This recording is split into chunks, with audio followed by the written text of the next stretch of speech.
Levitical Priesthood Series Part 3, Who was Melchizedek, and why Jesus is a priest like him. If Jesus wasn't from the tribe of Levi, how could he be called a priest? The Bible answers that with one mysterious name, Melchizedek. He appears in just a few verses in Genesis 14, but the impact of who he was and what he represents is massive. Let's break it down. Abraham had just rescued Lot and defeated a group of kings in battle. As he returned, a man named Melchizedek appeared.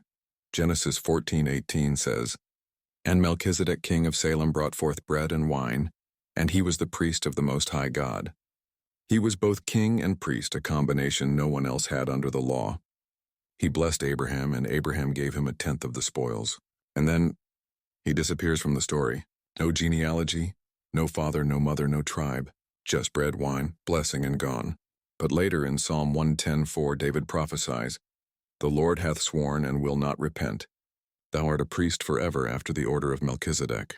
He was pointing to the Messiah, someone who would be a priest but not like Aaron, a different order, a heavenly one.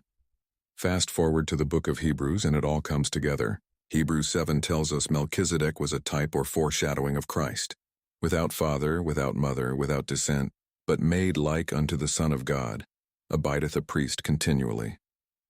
He wasn't from Levi, neither was Jesus. But Melchizedek's priesthood didn't come from genealogy.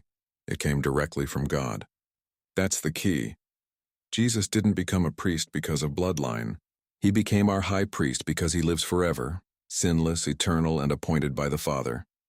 And he offered not the blood of animals, but his own. Under the Mosaic law, priests had to be born into it. But under the new covenant, Jesus is the priest not by law, but by an oath.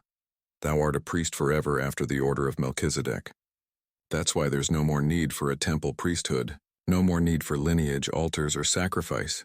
He is King of righteousness and King of peace, and the only mediator between God and man. So who was Melchizedek?